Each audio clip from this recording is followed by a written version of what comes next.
Hi everyone, welcome back. അപ്പോൾ ഇന്ന് ഞാൻ വന്നിട്ടുള്ളത് ഒരു അടിപൊളി സാൻഡ്വിച്ചിൻ്റെ റെസിപ്പി ആയിട്ടാണ് കേട്ടോ. നല്ല ക്രഞ്ചി ആയിട്ടുള്ള ഒരു ചിക്കൻ സാൻഡ്വിച്ചാണിത്.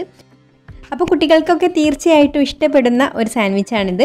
അപ്പോൾ നമുക്ക് എങ്ങനെയാണിത് തയ്യാറാക്കുക എന്നുള്ളതൊന്ന് നോക്കാം. അപ്പോൾ അതിന് മുന്നേ ആയിട്ട് നിങ്ങൾ ഈ ചാനൽ ഇതുവരെ സബ്സ്ക്രൈബ് ചെയ്തിട്ടില്ലാത്തവരാണെങ്കിൽ ഒന്ന് സബ്സ്ക്രൈബും കൂടെ ചെയ്യണേ. അപ്പോൾ ആ സാൻഡ്വിച്ചിലേക്ക് വേണ്ട ചിക്കനൊക്കെ ഞാനിവിടെ നന്നായിട്ട് കഴുകി വൃത്തിയാക്കി വെച്ചിട്ടുണ്ട്. ബോൺലെസ് ചിക്കനാണ് കേട്ടോ ഇത്.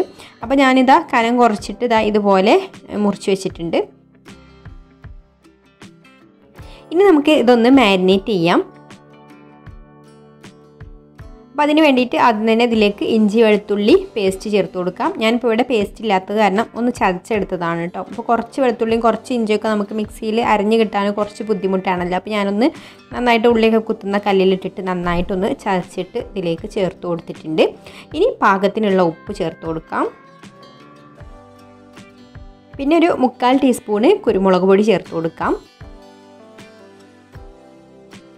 ഇനി ഇതിലേക്ക് 1 ടീസ്പൂണ് സോയാ സോസ് ഒഴിച്ചു കൊടുക്കാം. ഇനി ഞാനിതിലേക്ക് ചേർത്ത് കൊടുക്കുന്നത് ഒരു കോഴിമുട്ടയുടെ വെള്ളയാണ്. എന്നിട്ട് എല്ലാം കൂടി നന്നായിട്ട് ആദ്യം ഒന്ന് മിക്സ് ചെയ്തെടുക്കാം.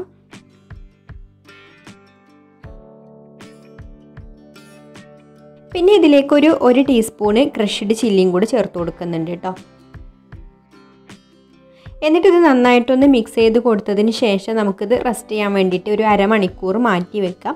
അരമണിക്കൂർ എന്തായാലും വെക്കണം കേട്ടോ. അതിൽ കൂടുതൽ സമയം വെച്ചാലും നല്ലതാണ്. എന്നാലുള്ള ചിക്കനൊക്കെ നല്ലൊരു സോഫ്റ്റ് ആയിട്ട് കിട്ടുള്ളൂ. ഇനി ഞാനിവിടെ ഒരു കുക്കുംബറും ഒരു ക്യാരറ്റും എടുത്തിട്ടുണ്ട്. ഇത് നമുക്കൊന്ന് ഗ്രേറ്റ് ചെയ്തെടുക്കാം. അപ്പോൾ ഞാനിവിടെ ബ്രെഡിലായതുകൊണ്ടാണ് കേട്ടോ ഗ്രേറ്റ് ചെയ്തെടുക്കുന്നത്. ചെറിയ ബ്രെഡ് ആയതുകൊണ്ടാണ് ഗ്രേറ്റ് ചെയ്തെടുക്കുന്നത്. അല്ലെങ്കിൽ മുറിച്ചിട്ട് വെച്ച് കൊടുത്താലും മതി. പിന്നെ ലെറ്റ്യൂസൊക്കെ ഉണ്ടെങ്കിൽ അതും എടുക്കാം കേട്ടോ. അപ്പോൾ ഫില്ലിംഗ് ഒക്കെ നിങ്ങളുടെ ഇഷ്ടത്തിന് എടുക്കാം. അപ്പോൾ അത് കുക്കുംബറും ക്യാരറ്റൊക്കെ ഞാനിവിടെ ഗ്രേറ്റ് ചെയ്ത് വെച്ചിട്ടുണ്ട്. അപ്പോൾ കുക്കുംബർ ഗ്രേറ്റ് ചെയ്തെടുക്കുമ്പോൾ അതിൽ അത്യാവശ്യം നന്നായിട്ട് വെള്ളം ഉണ്ടാവും കേട്ടോ. ആ വെള്ളം ഒന്ന് പിഴിഞ്ഞ് കളഞ്ഞിട്ടാണ് ഞാനിത് എടുത്ത് വെച്ചിട്ടുള്ളത്. അപ്പോൾ നമ്മുടെ ചിക്കൻ ഇപ്പോൾ മാരിനേറ്റ് ചെയ്ത് വെച്ചിട്ട് അരമണിക്കൂർ കഴിഞ്ഞിട്ടുണ്ട്. കൂടുതൽ സമയം ഉണ്ടെങ്കിൽ കൂടുതൽ വെക്കുക കേട്ടോ. അപ്പോൾ ഞാനിപ്പോൾ അരമണിക്കൂറേ വെച്ചിട്ടുള്ളൂ.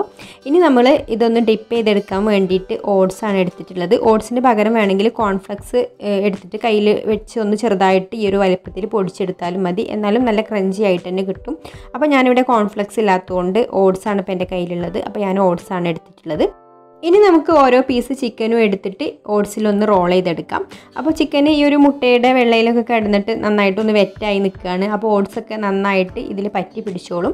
ഇനി നിങ്ങൾക്ക് എക്സ്ട്രാ നല്ല ക്രഞ്ചി ആയിട്ടുള്ള കോട്ടിങ് വേണമെന്നുണ്ടെങ്കിൽ വേറൊരു മുട്ടയും കൂടെ ബീറ്റ് ചെയ്തെടുത്തിട്ട് അതിലൊന്നും കൂടെ ഡിപ്പ് ചെയ്ത് കൊടുത്തതിന് ശേഷം പിന്നെ ഇതിൽ ഒന്നും കൂടി റോൾ ചെയ്ത് കൊടുത്താൽ മതി. അപ്പോൾ നല്ല തിക്കായിട്ടുള്ള നല്ല ക്രഞ്ചി ആയിട്ടുള്ള കോട്ടിങ് കിട്ടും കേട്ടോ. എന്നിട്ട് നല്ല ചൂടായിട്ടുള്ള എണ്ണയിലേക്ക് ഇട്ട് കൊടുത്തിട്ട് പൊരിച്ചെടുക്കാം. അപ്പോൾ ഇത് ഇട്ട് കൊടുക്കുന്ന സമയത്ത് എണ്ണ നല്ല ചൂട് വേണം കേട്ടോ. എന്നാലേ ഉള്ളൂ ഈ ഓട്സൊക്കെ അതിൽ നന്നായിട്ട് പറ്റി പിടിക്കുള്ളൂ. അല്ലെങ്കിൽ ഓട്സൊക്കെ വേറിട്ട് പോവും നമ്മൾ മറിച്ചിടുന്ന സമയത്തൊക്കെ. അപ്പോൾ നല്ല ചൂടായിട്ടുള്ള എണ്ണയിലേക്കാണ് നമ്മളിത് ഇട്ട് കൊടുക്കേണ്ടത്. അപ്പോൾ ഇട്ട് കൊടുത്ത് കഴിഞ്ഞതിന് ശേഷം പിന്നെ ഒരു ലോ ഫ്ലെയിമിലിട്ടിട്ട് പൊരിച്ചെടുത്താൽ മതി. അപ്പോൾ ആദ്യം ഇട്ട് കൊടുത്തതൊക്കെ ഇപ്പോൾ ഒരു സൈഡ് പൊരിഞ്ഞ് വന്നിട്ടുണ്ട്. ഇനി നമുക്കിതൊന്ന് മറച്ചിട്ട് കൊടുക്കാം. എന്നിട്ട് ലോ ഫ്ലെയിമിലിട്ടിട്ട് തന്നെ ഇതൊന്ന് കുക്ക് ചെയ്തെടുക്കാം.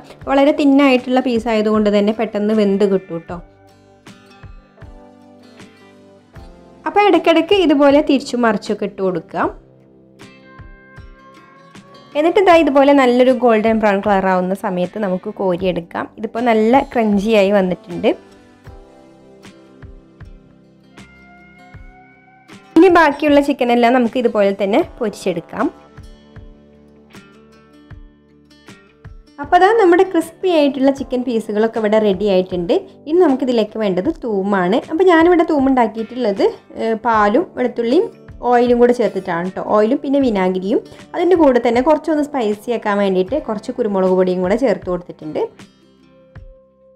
ഇനി നമുക്ക് സാൻഡ്വിച്ച് സെറ്റ് ചെയ്യാം. അപ്പോൾ അതിന് വേണ്ടിയിട്ട് ഞാനിവിടെ ഇതുപോലെ 2 സ്ലൈസ് ബ്രെഡ് എടുത്തിട്ടുണ്ട്.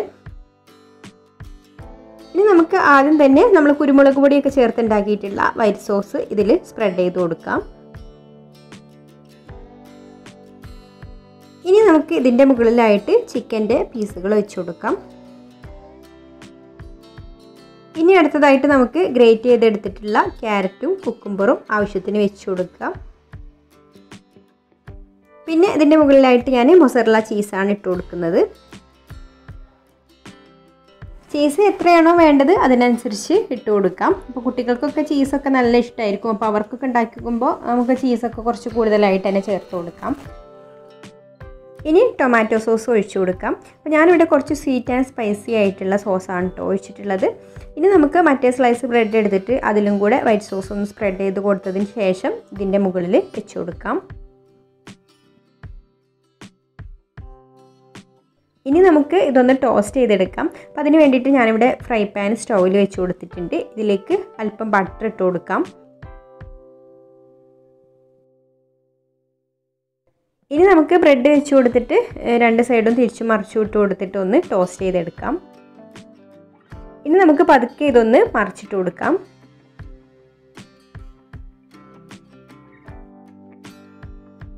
ഇപ്പോൾ രണ്ട് സൈഡും റെഡിയായി വന്നിട്ടുണ്ട്. ഇനി നമുക്കിത് എടുത്തിട്ട് ഒരു പ്ലേറ്റിലേക്ക് മാറ്റാം. അപ്പോൾ ഇത്രയുള്ള നമ്മുടെ ക്രഞ്ചി ആയിട്ടുള്ള ചിക്കൻ സാൻഡ്വിച്ച് ഇവിടെ റെഡി ആയിട്ടുണ്ട്. അപ്പോൾ എല്ലാവരും ട്രൈ ചെയ്ത് നോക്കിയിട്ട് ഫീഡ്ബാക്കൊക്കെ അറിയിക്കണേ. അപ്പോൾ നിങ്ങൾക്ക് ഈ ഒരു റെസിപ്പി ഇഷ്ടമായിട്ടുണ്ടെങ്കിൽ ഒന്ന് ലൈക്ക് ചെയ്യുക, ഷെയർ ചെയ്യുക, നിങ്ങളുടെ അഭിപ്രായങ്ങളൊക്കെ താഴെ കമൻറ്റ് ചെയ്യുക. പിന്നെ ഈ ചാനൽ സബ്സ്ക്രൈബ് ചെയ്യാതെ കാണുന്നവരാണെങ്കിൽ ഒന്ന് സബ്സ്ക്രൈബും കൂടെ ചെയ്യണേ. അപ്പോൾ ഇനി മറ്റൊരു നല്ല റെസിപ്പിയുമായിട്ട് അടുത്ത വീഡിയോയിൽ കാണാം. താങ്ക്